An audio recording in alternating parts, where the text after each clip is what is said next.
She hit a Woodfin patrol car, could have killed the officer. She was .16. It went up on the agency's Facebook page. It was covered by the news, just like everything else gets covered by the news. And the car was totaled, and the case was dismissed. And the reason given on the loan form is that social media postings made to the Woodfin Police Department Facebook page, not their Facebook page, not the news coverage, but media postings made to the Woodfin Facebook page. We went back and looked at every single one of those, and they all were things like, glad the officer wasn't hurt, thank God you got her off the road, hope she was on her way to the beauty parlor, she was laughing in the mugshot, and her hair was disheveled. So there were all things like that. So then we go on to say that caused her not to be able to have a fair trial, whatever, blah, blah, blah, horse manure, blah, blah, blah, 10 feet deep of horse manure. So anyway, what happened was, I wrote Mr. Williams, the DA, a letter and expressed my feelings about that.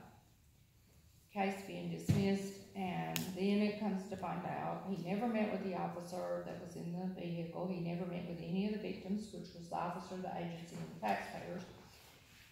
He dismissed the case after he met with, first he said he didn't meet with the family of the defendant. The girl's daddy's a doctor in Asheville. And then under some duress from Kimberly King at WOS, he told her he didn't meet with the family, and that's all reported, and then finally he said he did meet with the father. And then he dismissed the case. So this is not going to work out. And it's being looked at, it's being looked at also because of the posting, because the media coverage and the postings on the Facebook page were no different from any other coverage of any other case. Or they're on there all the time.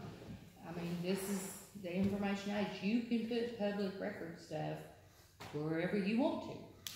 And he can't say, well, I can't try any cases. This wasn't going to a jury. We're not talking about jury pool. It was a district court case.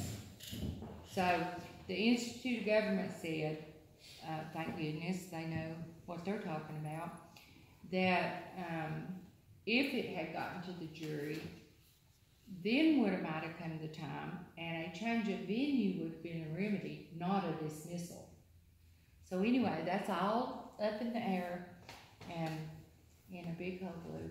But there again, I think that because the officer wasn't desperately injured, it was assumed that there was no victim. Well, yes, there was. His night sure was ruined. The car was completely totaled. It cost them $40,000. It was their only, all-terrain vehicle. And so the police chief ain't told nothing. He ain't told they're going to meet about the case or they going to talk about the case. Would you have a meeting with the defendant, or you the DA? Are you going to meet with the defendant's family without the victim or the officer there, or not let him know anything about that? You might meet with his lawyer, but you going to meet with the family? Did this happen? No. I want to meet with my victims. We always do. Amen. So I'm just saying, I just wondering what's going on. But I'm not very happy about that, and I understand that this lady's mugshot was unflattering. I've had some unflattering photos taken myself, but I wasn't drunk or anything. But the circumstances of this dismissal are really concerning to me, and they should be to anybody. So, medication-assisted treatment, we talked about the clinics, and that is a question that I think he's so wise. Judge Howard brought up in that Garrett plea.